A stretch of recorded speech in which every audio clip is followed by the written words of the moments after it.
Hey everybody, welcome to the Florida Rican Nationalist show. I'm the Florida Rican Nationalist, Luis Rivera.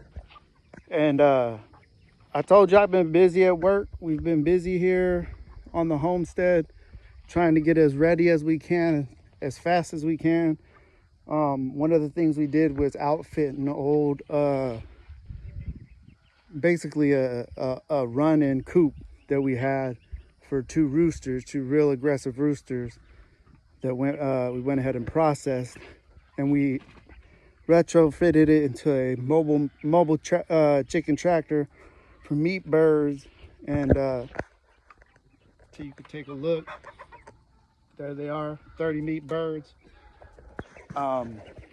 They should be ready to start processing on June 4th. Here's some of our laying hens. We got about 21 laying hens, or 20 laying hens and one rooster. Give them cover from this Florida heat. Got a nice little dehydrated magnolia tree. That thing smells sweet. But this is what I've been trying to tell you, that you need to start getting ready, whether it's something small, a small operation like we got. Like those chickens should give me and my wife enough chicken meat that it'll give us the average amount of chicken meat that 2 Americans eat in 1 year, right? So that's what we try and do. We try and look at how much people consume a year, and then we apply that to the things that we eat, whether it's the stuff that's grown on our porch, because we got a ton of containers. We got sweet potatoes over there. We're kind of slacking it on the garden because we've been having to mess with them damn meat birds. But that's where the garden will be probably in about a week or two. The good thing about Florida is the growing season is real long. We almost got one side of our pasture, our goat and cattle pasture, put up. Really, we got about 10 more poles to go in, and that'll be one side. And then we're gonna run the back. We're gonna run one side of the cattle fencing along the back of that fencing. And what you see right there is a RV pole that connects to an RV outlet. So when we got guests, they could just come up, pull up, plug into the RV electrical spot, and plug right into the septic system. We also have over here the beginning of our shooting range. So when I tell you we've been busy, I'm not bullshitting you guys. I'm not messing around. I know a lot of people are a lot of talk, but this ain't the time. This ain't the time for our people to be messing around, right? You see, the government is hell-bent on authoritarianism, trying to censor what we say, censor what we watch, censor what you think. Here's the start of the range. I'll probably be putting in the steel discs come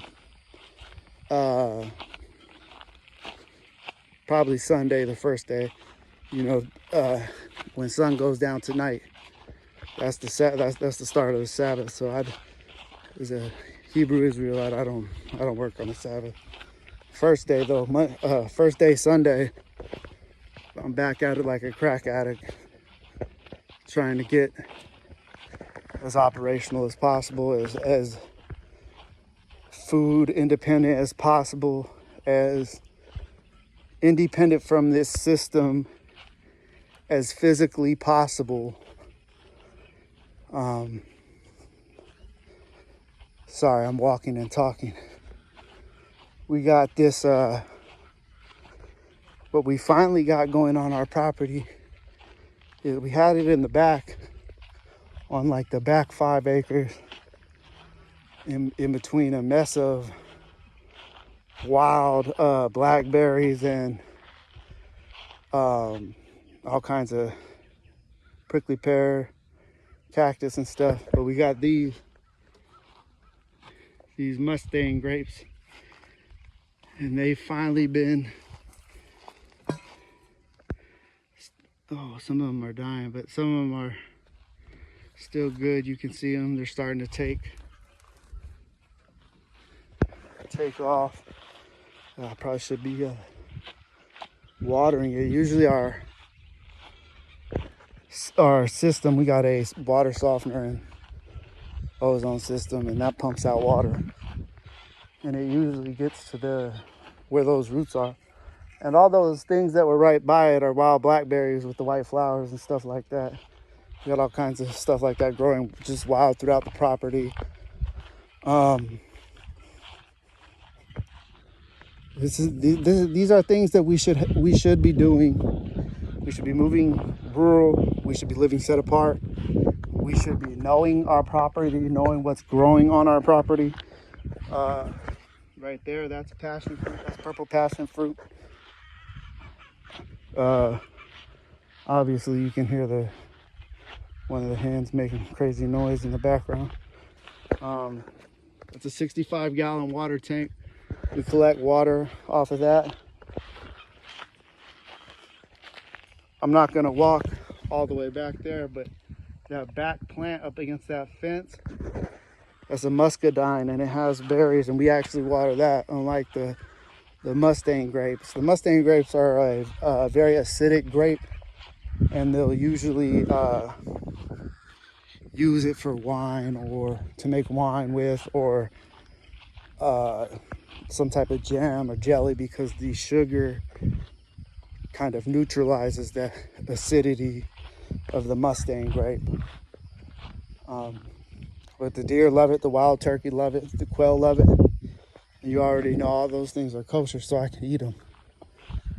We got a lime tree out there growing, and one of them Meyer lemon trees trying to do its thing, struggling to come back after this winter. It was a hell of a winter. Matter of fact, that's what caused us to have to bring those chickens inside, and we ended up having to make a makeshift area for them in an empty room because of the weather. The weather was so cold. More passion fruit we got growing in. We took from the yard and started growing it into the pots. But the weather was so bad, we couldn't stick to our original plan and keep them out here on the back patio with the heaters on. It was just too cold, dropping down to 20 degrees some nights, 30 degrees some nights. You know, no battle plan survives first contact, so you just gotta adjust. You just gotta adjust what you're doing. You gotta always be ready to adjust and come back with a new game plan. We got some real thirsty, what is that shit called? Swiss chard. We got some green bunching onions. These are wasabi radish, pineapple, aloe, jasmine. We got a pepper plant that's re-vegging from last year, and 2 eggplants that's re-vegging from last year. I didn't even know eggplants re-vegged. These are 2 new eggplants. This is another re-vegged pepper plant. We got our beets finishing off. We got the strawberries, pumping out strawberries, mint, need some water, beets, another pineapple, strawberry. Ooh, that strawberry's dying. They need to be removed. They're probably root bound. We keep dandelions on our list of things to grow because of their medicinal value. We also keep a lot of the mint as well. Another thing we got out here is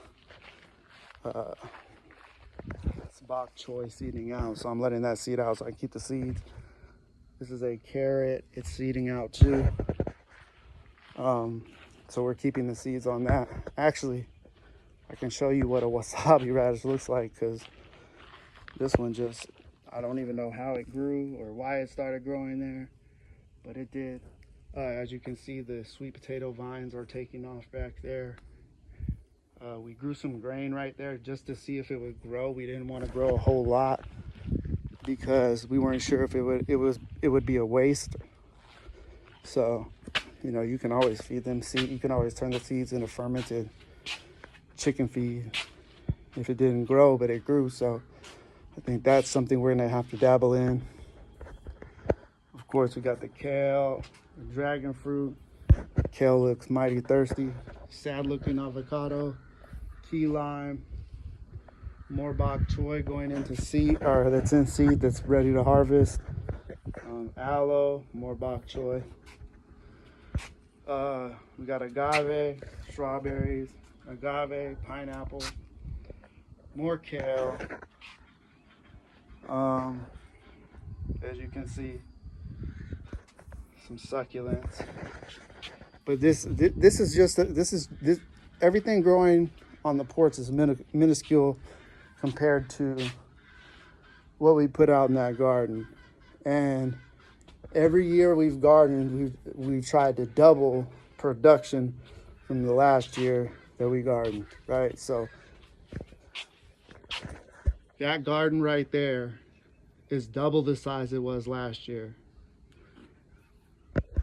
So what we're gonna try and do is double, well, we won't be able to double it because then we will be running into a lot of issues with trying to clean the chicken coop and whatnot. But we're gonna try and stretch it out a little bit further and see and switch to sort of vertical gardening when it comes to plants that can climb, when it comes to cucumbers, when it comes to beans, when it comes to any type of smaller melons. I really don't like to climb. I really don't like the heavier melons to climb because I'm not trying to invest that much money into weight bearing items that can bear that type of weight. I know I'm looking a little burnt, skin looking a little ruddy out here. I've been working on that tractor the past 3 days. My wife's been helping me. You know, when you refit something that wasn't intended on being used for that purpose, sometimes the plans take a little bit longer than what you think it is. I'm going to take I had shot a video that I've been editing, but I think I'm just gonna reshoot it or just refilm it and put it up. By the time you see it, it'll probably be sundown. So I'm gonna change the greeting accordingly. And as you know, sundown Friday night, that's when the Sabbath starts. For all my Torah observant, Messianic Jewish and Hebrew Israelite friends, family, brothers and sisters.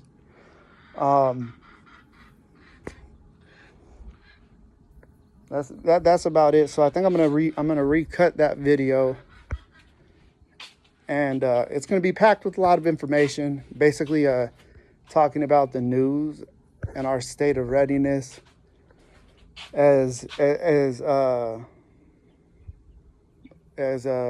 whatever you want to call yourself, a foundational Black American, Native American, Indio, Latino, Hispanic. Don't call yourself Latinx. I don't even fucking like that term. That's some made up ass shit right there. So I don't subscribe to that word at all. You want to use that word, go talk to somebody like AOC, who ain't doing nothing for herself or nothing for the damn community. She's doing something for herself. She's taking all that damn money, but she ain't doing nothing for her community, and she never will do nothing for her community because she's a fucking cockroach, just like all the rest of them damn politicians.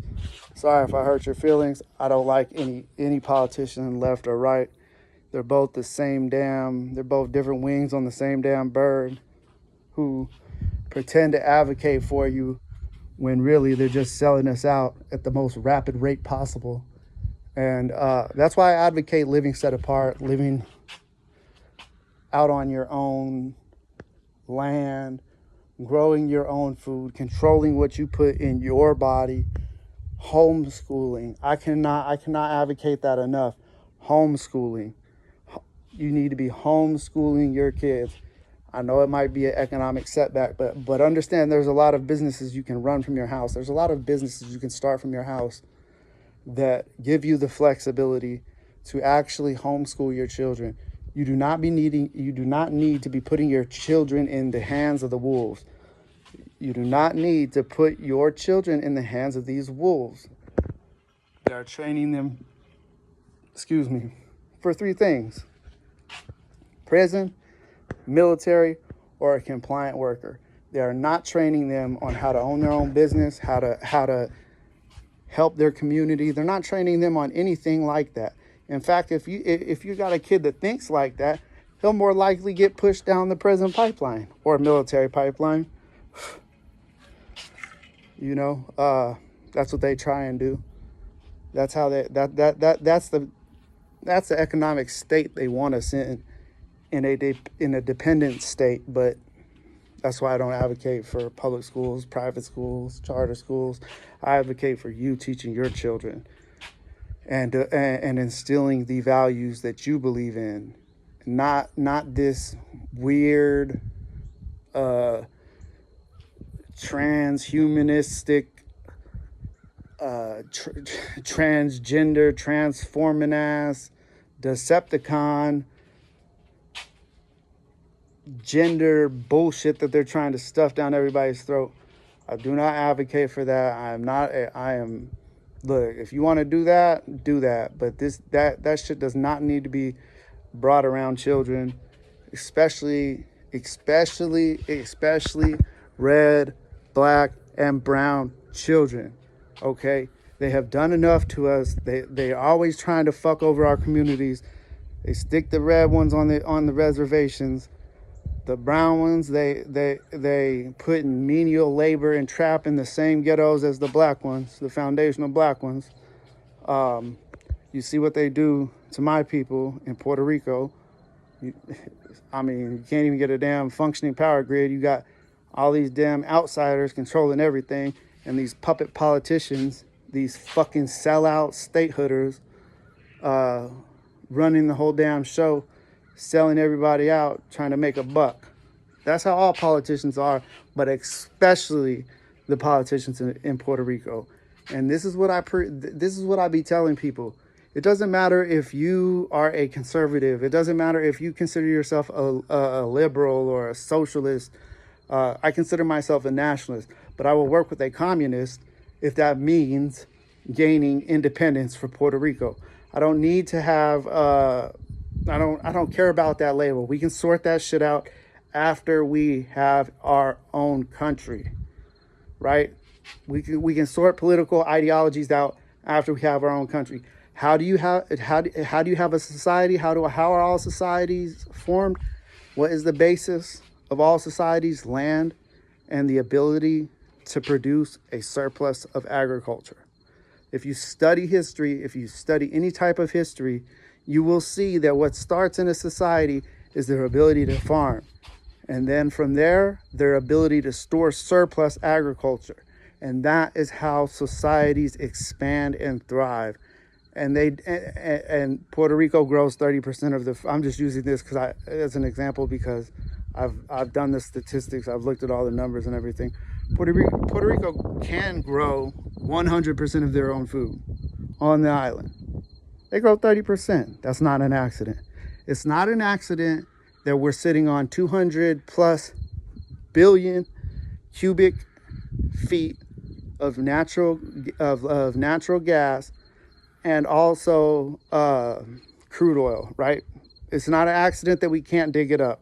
It's not an accident that we can't drill for it. It's not an accident that we have to fucking send ships all the way to places like Oman in the Middle East and all this other places due to the Jones Act. They don't want us standing on our own 2 feet. And that goes for every single minority community in the United States, including these Appalachian whites and these poor whites. I'm telling you, the sooner we realize that they have stuffed us all in the same basket to rot, and the sooner we can make some damn changes around here. But I'm gonna get off my soapbox. I'm gonna put this video up, and then I think I'm gonna reshoot that other video. It'll probably be up by the Sabbath. This will be up in a few minutes. So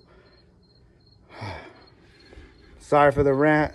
I love you guys. Y'all stay safe, be safe, and have a blessed day. I'm out.